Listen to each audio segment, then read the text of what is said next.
I'm married. I'm still married, and thanks. Yeah. I like to say it, like I'm at the same job, just like, yeah, no, still work there. Yeah, right out of house school. Only job I applied for. My wife will tell me that she always says that I don't like the way she talks, and it's not her voice. I like the sound of her voice. That'd be a big problem, I think, if it was like, it's your voice. I just hate it. Just to go to couples therapy and be like, can you hear it right? Like, it's not, it's not fun. It's the information that she chooses to tell me at times. We took a trip to Florida, to Fort Lauderdale, and her and our daughter are flying from Nashville, where we live, and I'm flying from Detroit. We're meeting at Fort Lauderdale's airport. I have to find them when they land. So I called her because I was about to take off, and I was like, all right, what time do you guys leave? She goes, noon. And it was 11:30, and they're still at home. I was like, Laura, I don't know if you even know what an airport is. But if that plane was in our driveway, I don't think you could make it.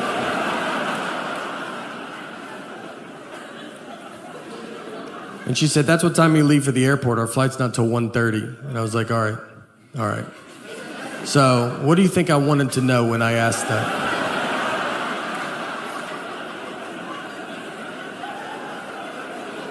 Is that what you thought the best time you could give me was a time that means nothing to nobody? What time did you go to bed last night? Just tell me that, and I'll just look up all the planes that land in Florida, and I'll guess which one I think you're on. She said, I'm sorry I don't talk the way you want me to talk. I'm like, I want you to talk like a regular person, all right? Like you've been around people before,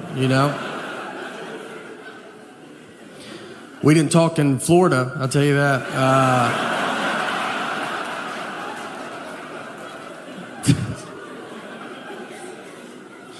She's good at not talking to me. She can go a long time. She could do her whole marriage career. Marriage fights are great because they're all very dumb.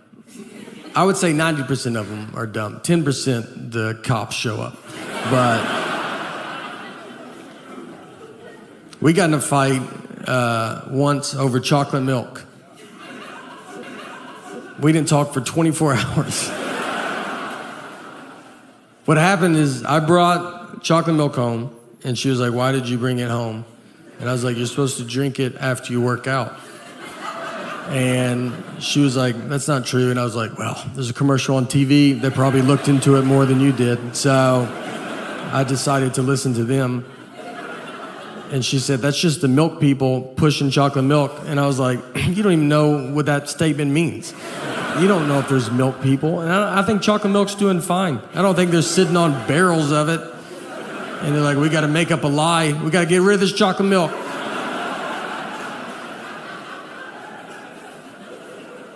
She went to college, all right, and I did not. But she did not study chocolate milk. When is it good and not good for you? To be fair to her, though, I do not work out. So, but I was probably going to start, and I needed to get all this stuff there.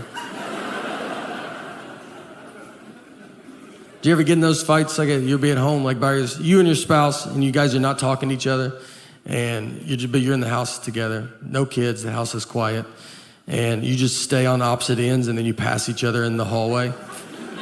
That's like the funniest part of it, because you don't live in a mansion, you have one hallway. And you just didn't time it out right, and you just have to walk by each other like strangers. You're like, oh, excuse me, sorry, yeah, no, go ahead. She'll be watching TV. I'm like, ma'am, are you watching this? I couldn't tell. I was going to change it if you weren't watching it.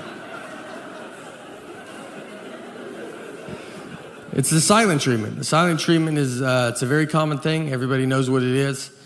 I think women are just born knowing it. I don't think you're taught it. Men are not good at marriage. We're just not prepared for marriage. Women, you are very prepared. Like, look at all the toys you played with. Like, when you're a kid, when you're a baby and you're born, they give you a baby doll. So they give you a baby when you're a baby. They're like, look, I would probably start figuring this out. This is where it's going. And then they give you Barbie and Ken, so you have to deal with all that drama that they have. Then women would play house. They would just play house. They would fake vacuum. When I see my wife vacuum now, I'm like, she is living her childhood dream. She has made it. Hey, you can't compete. Because as a guy, we didn't have any of that. We played Fort. We had to keep everybody out of where we are. And the only toys we had were Transformers and Ninja Turtles. Those are not even real things. None of them had wives. They weren't married.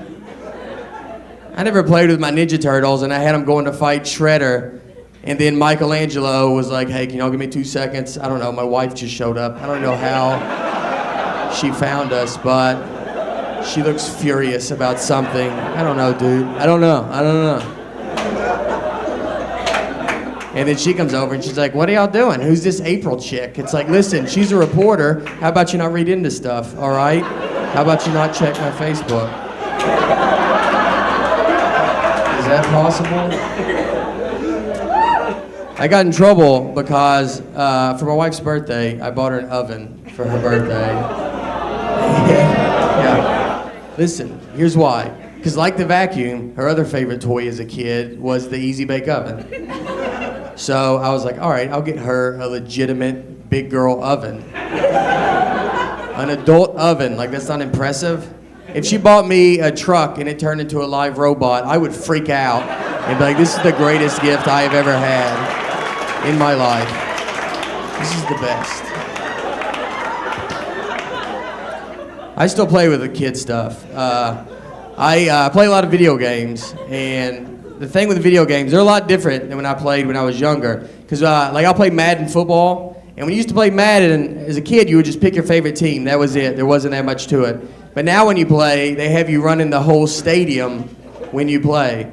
So before you start, they're like, all right, how much do you want to charge for hamburgers? And you're like, I don't even know how much a fake hamburger would go for. I didn't know we were getting this serious about the game. I didn't go to college. That's why I'm playing your game. And they give the players emotions. The players will argue with you. I'll use the Titans. I'll use Vince Young. And they're like, hey, Vince is not happy with his contract. Like, all right, well, tell Vincent that he is not real. And I will reset this and start over if he does not clean up his attitude. I don't need him yelling at me. My wife is furious I'm playing this game. I don't need him bitching at me, too. That's why I play there. My dad is a magician. He's done that my entire life. He was a clown at the very beginning, just in case you're like, how do you get into something like that? It goes clown, then magic. There's 2 steps. You can take them in either order.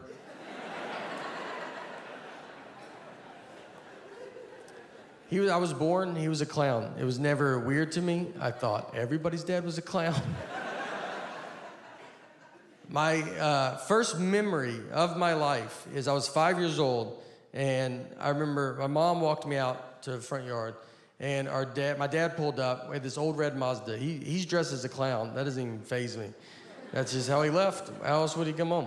And the Easter Bunny was in the passenger seat. That's the first thing that I remember to my life. If you want to know how you get into comedy, that's a pretty good nudge. And I remember it didn't fit, the Easter Bunny head didn't fit in the car, like he couldn't sit normal, so his head was bent to the side. And I remember he had his seatbelt on, and he's just like, and I was like, I like to think about all the other people that saw that just in the car next to him, just at a red light. You're like, I didn't even know they hung out like that. So me and my dad, he just does magic now, and he's very good at what he does. He's very funny, and we do shows together. So one time we did this show. Magicians have conventions where they get together, and they're buy and sell tricks, and they give a lecture, and they do this big show. So this guy was putting one together in Des Moines, Iowa, which is the birthplace of magic, something a lot of people don't know. And it's not, but it does sound like it could be. I don't know why. I said that in Des Moines, and people are like, I think I already knew that. They're like, yeah, he's right. So this guy calls me, he's like, your dad's performing this year, so we want you to come down, and we're gonna make you appear out of a magic trick. I'm gonna come out, I'm gonna surprise my dad, surprise the audience, everybody will go crazy, and then I'll do 5 minutes of stand up and that will end the show. He's like, it's gonna be like a big deal. And I was like, all right, I agreed to it. I fly to Des Moines, I'm hiding, I'm in my room, no one knows I'm there. The show starts, my dad's out performing, I climb in a box backstage. When my dad gets done performing, they ask him to stay and help, they push the box out. The trick is, the guy is a very pretty lady assistant. She walks around, shows the box is empty, and then she climbs in. Normally it just falls apart, and then she disappears. But now it falls apart, and it's me, and I pop out. And you have to come out big. I don't know if you've ever appeared out of a magic trick, but if you do, you can't just be like, how you doing? You know, like, it's gotta be a big grand, like, can you believe it? And I look at my dad, his face is so surprised, he had no idea. But his eyes are just like, why would you ever do this? And I was like, is this not a good time to visit you? The audience is clapping, but they're not going that crazy. Like, the clapping starts dying down. And as I'm standing there, it's like hitting me that I was like, I don't think they know who we are. That guy told me they did, and they don't. They don't know that's my dad. They don't know I'm a comedian. This looks like the stupidest trick they've ever seen. It doesn't make sense. Like, they're like, a pretty girl goes in, then just a whatever dude pops out. That's your trick? Your trick is backwards, sir. It's backwards. And now I gotta do comedy, but they don't know I'm a comedian, so I get a microphone. They're like, he's gonna talk to us now? How long is this trick? And when you do comedy in front of people not expecting comedy, it does not come off as comedy. It sounds like a mean speech. They were just like, get back in the box. Where's the girl? Is she fine? Can we hear from her? It was a real redneck affair. It was right outside Louisville, Kentucky, where my parents are from. And my cousin's name is Tuesday, which is a good start.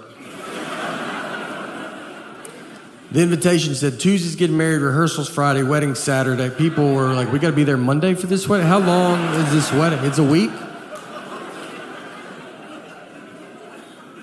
We get there, I'm wearing a button-down shirt, khaki pants, nothing crazy. I'm wildly overdressed. I look like I work there. Everybody else just has a football or basketball jersey on. My uncle, his daughter's getting married. He has his tuxedo jacket, pants, cummerbund, bow tie, no shirt. They forgot his shirt, and instead of waiting to go get it, he was like, let's do it without it, right? Like, that's... And he doesn't have a body that's like, that's cool, man. You know, he has a body that you're like, put your jacket on backwards, flip it around. Yeah.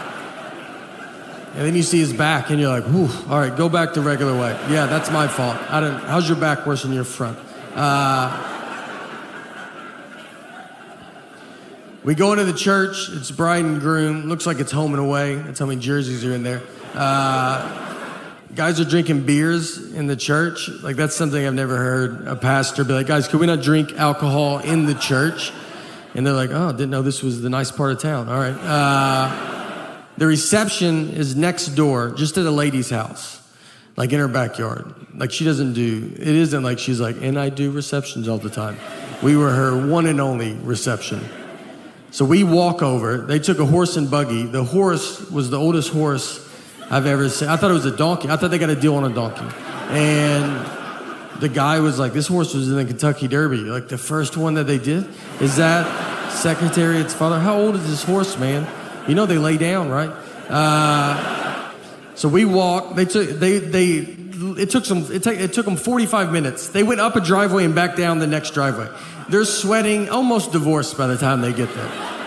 The reception, like I said, it's in her backyard. They put plywood on the grass, like side by side, to make a dance floor. We danced just to a radio station on a boombox. Just like 104.5. You would have to stop for weather and traffic updates. There was a punch bowl that was low to the ground, like on a low table. And so I was giving it to kids. I was trying to help out. And then someone was like, that's wine. And I gave it to so many kids. I don't know anything about wine, but I don't think they tell you to pour it into a bowl. Like, that's not... No one's ever like, let's get out of that box, get in a bowl, you know?